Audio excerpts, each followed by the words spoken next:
Welcome to the Search Bar, where we're discussing 10 search platforms to watch in 2025. So when people think of search, they think Google, but the search game is changing significantly as we move into 2025. New search platforms and behaviors are emerging. So I have Melissa with me here today, and we are going to discuss 10 different search platforms that are getting bigger and that are really important for our marketers to watch as we go into the new year. So I'll go through each one and we'll just discuss each a little bit. So the first one is ChatGPT. Yeah, so OpenAI's ChatGPT technology has come out, and they've actually started to notice that people are using it less for prompting than they expected and more taking that behavior that we have used in searching on Google and moving that over into ChatGPT. And so they have released their newest product, which is SearchGPT, which allows you to basically take that same search behavior, and now instead of asking the AI to generate a response, you can now click a new icon that will allow you to then search the web, aka Bing's database, so that it can, that along with OpenAI's technology, pull in new results for you as a typical search engine would. So that's definitely a reason why it's on our watch list. And of course, we always think of Google as being the search platform, but how much movement do you think that we're seeing people moving over to ChatGPT, SearchGPT? It's not taking away a lot of market share by any means from Google, but it is the beginning of a new behavior. I like to think of things of like, especially where we're at right now, where there are so many new platforms that are being introduced into the market. It's back like in 1999 when you would have the yellow pages, and there were, say, older people who are like, oh, the yellow pages are never going to go away. That's where we're always going to go to find businesses and how to contact them. And, you know, if they weren't preparing with websites, then they were behind the eight ball when it came to all of the other businesses and companies that maybe had a little bit more of a tap on what was happening and what they saw coming down the forefront of where the future was going to go for looking up business information. And so that's where I feel like we're at this next like cycle of a really big change in consumer searching behavior. Yeah, it's really difficult for even savvy marketers to get their mind outside of the Google box and consider all these other platforms. But that's why we're doing this. Yeah. And it doesn't mean that Google has gone away. It just means you need to start looking at what the future could change, because none of us can predict where these changes are really going to come from. But yeah, that's why ChatGPT, aka SearchGPT, is number one on our list to watch. And I can say I have seen some sites that I monitor that are already getting traffic from SearchGPT. Yes. All right. Well, the number two platform to watch is Google. Yes. Google, because it is the biggest. It is the giant. It still continues to have the largest amount of search share volume of where users are going to search.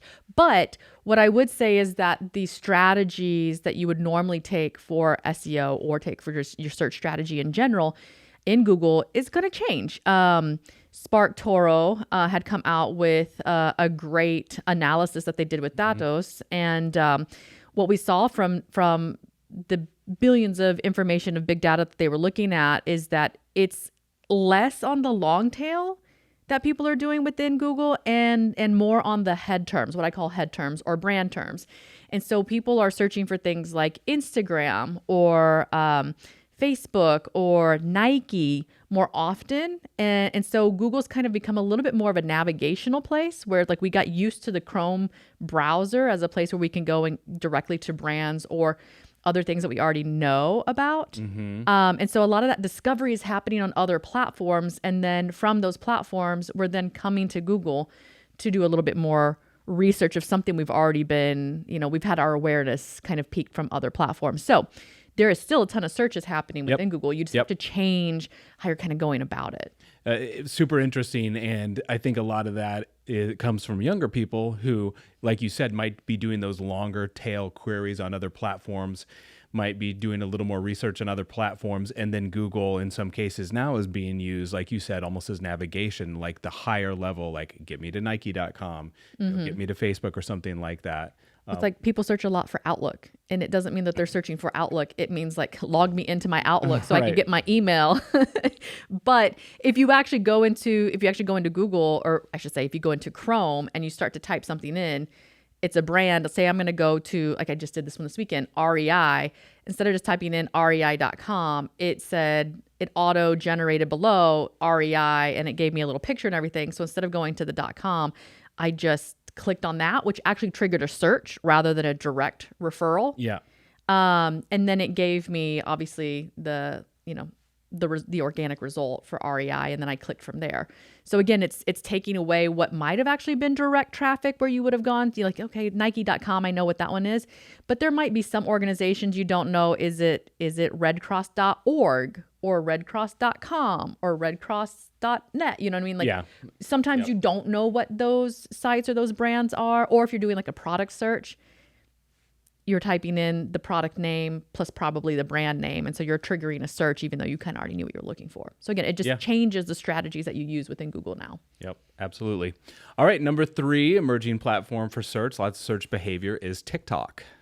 Yeah, so I know TikTok is one that we talk a little bit about here. And on TikTok, that one is definitely one where you have the younger generations that are kind of going within there. And the biggest change there is actually a survey that I'm looking at here of over 2,000 Americans.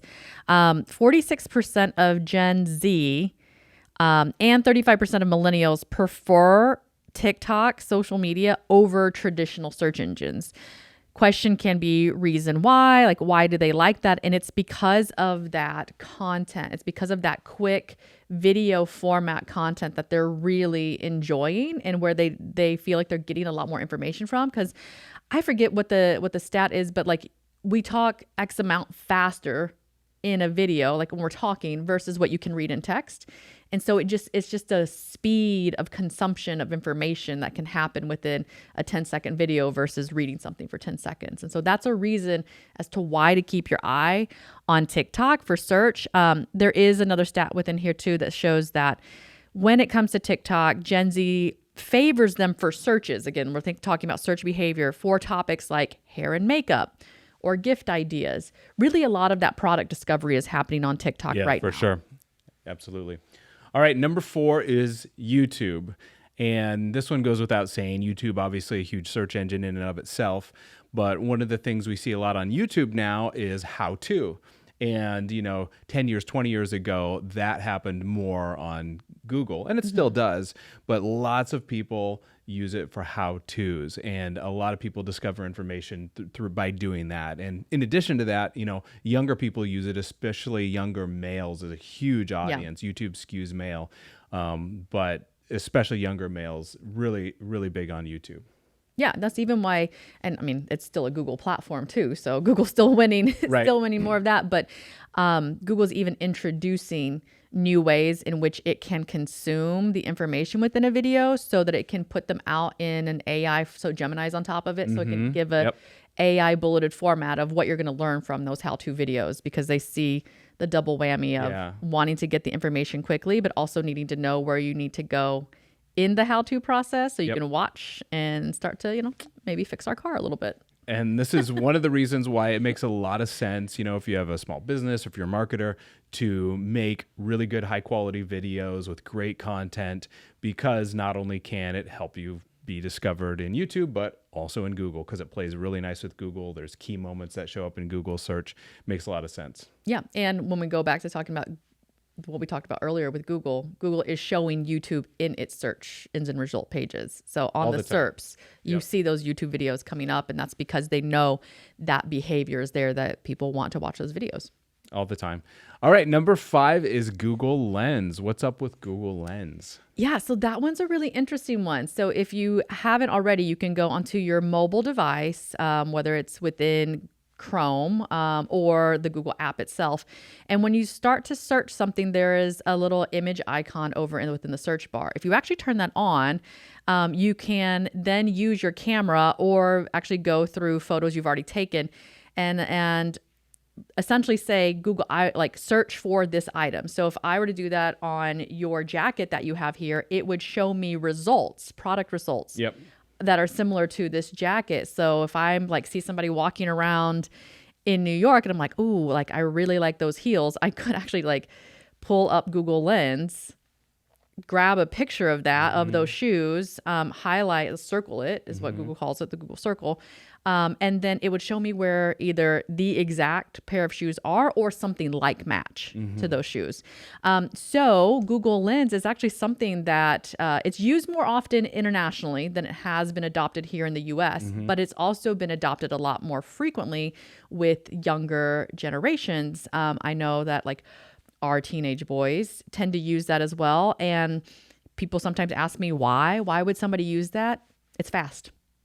It's really hard to describe to a search engine, oh, there was this brown jacket that's waxed with these cool buttons. Like, you don't know what you're describing. You don't know how, you can't, it's hard to text that out. Yep. Very easy to take a picture of something and say, where's that from? How much is it? You know what I mean? Yeah. Like to get all that information with it. Well, it's just a better solution for some types of searches for discovering some types of things. Yeah. And it can also be used to translate into different languages. If there's a sign or something, you can use it to discover like what a certain type of animal or plant is. So there are a lot of uses for it, and the usage is rising. It is very interesting.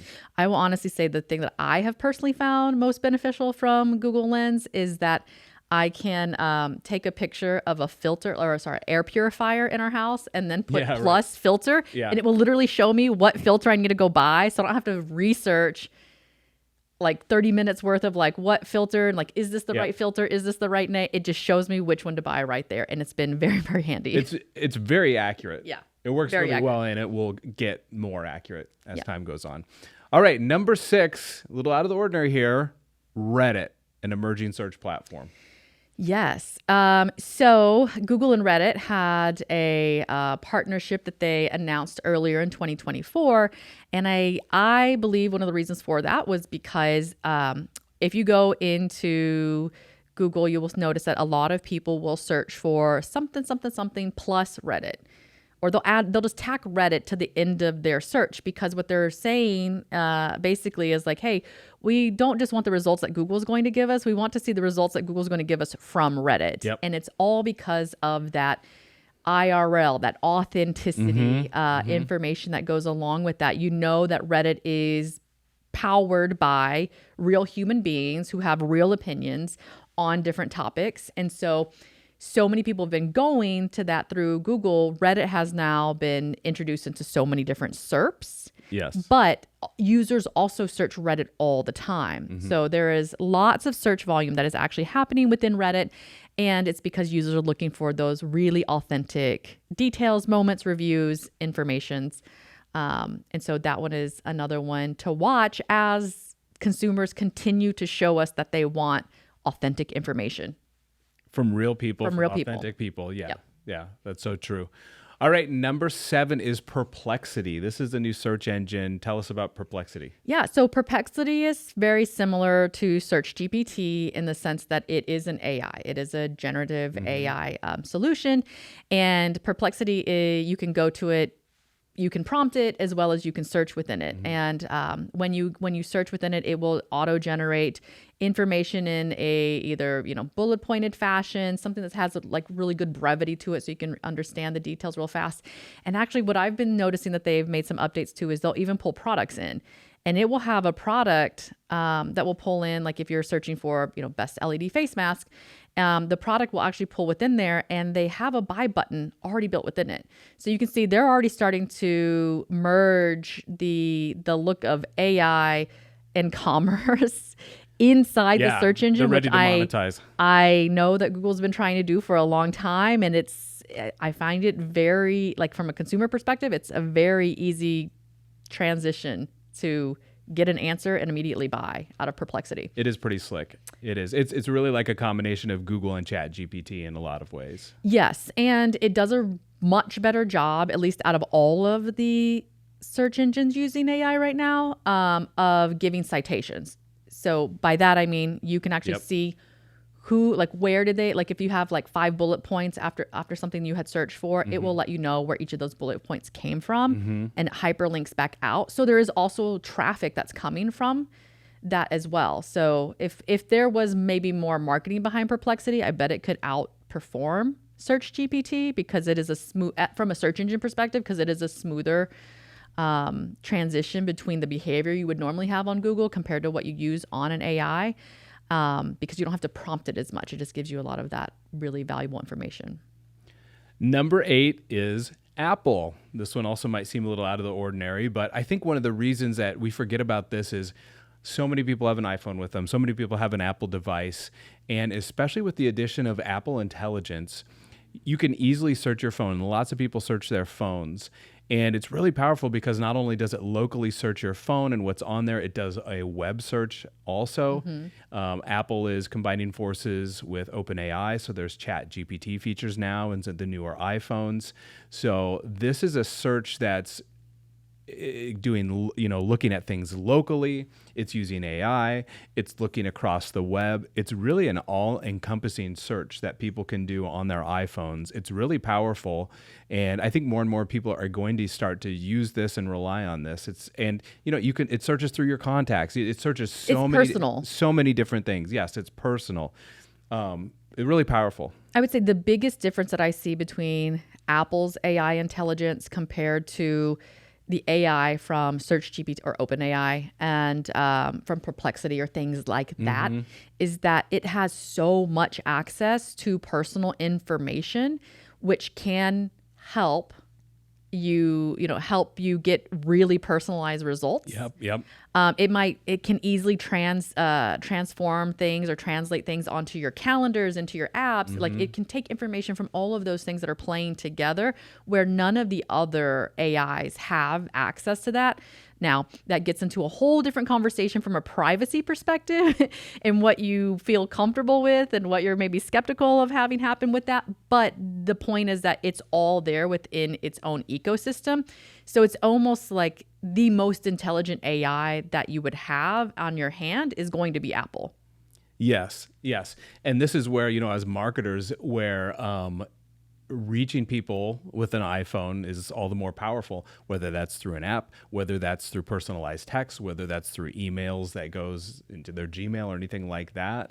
It is really interesting. So this could be the dark horse and the search that maybe rises the most in the coming years. Yeah, I mean, it's not making waves when you look at it from a traffic perspective. Is it sending traffic? But it definitely needs to be on the list of emerging platforms to watch. All right, number 9 is X. So this is an interesting platform that has actually a really great AI tool called Grok in it, which does amazing image generation. In a lot of ways, it outperforms ChatGPT or Google Gemini. It's definitely comparable with those. But one of the reasons that people are searching on X is because it will search through very recent real-time data when it comes to all the X posts, and it's a great way to get news and information and like what's going on right away. It's the most real time. That's a good way to say it. And so, I mean, you search Google, it is not as real time. So it's probably the best platform to do that, and that's one of the reasons why people like to jump in and do that. And I think all the features with AI's enhancements and Grok, that's adding to it. So I think the real-time searching on that's really powerful. And I think one of the ways that it shows, like, backs this up is that Google uses X posts when there are real-time searches happening. So if breaking news happens out of Israel or breaking news happens out of Jersey, like with the drone things that are going on, you will see one of the first or second results are going to be those X results within there, and it will power them by the latest, like what is the newest thing that's up there. Or like this happens a lot with football games, right? Like what's going on with the football game. Like when Tank Dell hurt his knee, you know what I mean? Like a lot of us in our family, we went directly onto Google, and the first thing there were the X posts. So it was giving me a really great update on like what actually happened during that game. And it's a great way too to find out what individuals think. I actually searched on it today. I wanted to know what a certain movie critic thought of the Nosferatu movie. Yeah. Did he like it? And so I went into Grok and I said, hey, did this guy like the movie? So it's a great way to search for individual opinions as well. All right. And number 10, last but not least, is Meta.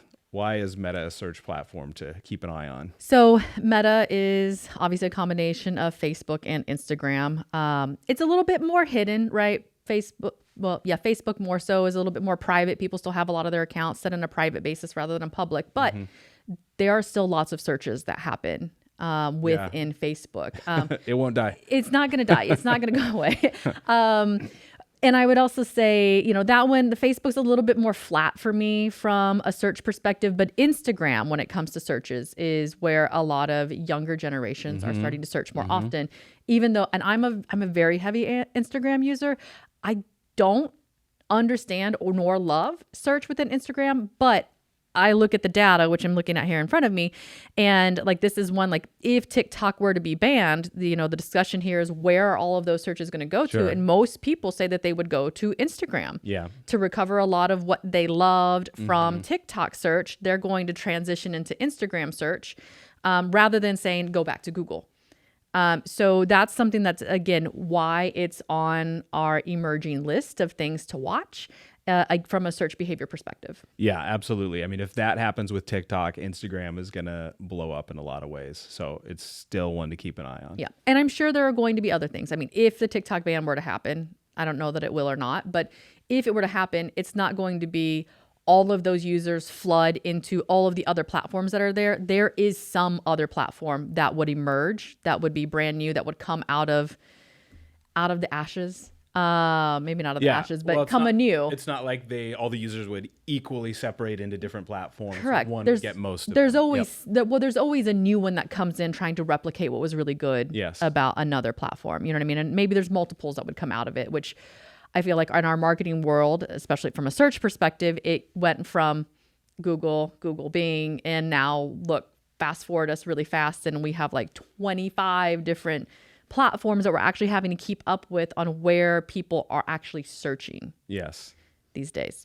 And that's because everybody wants to do everything anywhere right now. They got used to the behavior of searching in Google. They want to search even in WhatsApp. They want to search in WhatsApp.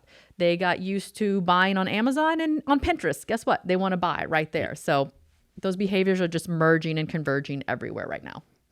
Well, we hope that was interesting for you. Clearly, it's not all about Google anymore. That still might be the number one platform, but there's so many other platforms that are emerging too. So take a second and subscribe. Help us out. We appreciate it. Thanks, and we'll talk to you next time.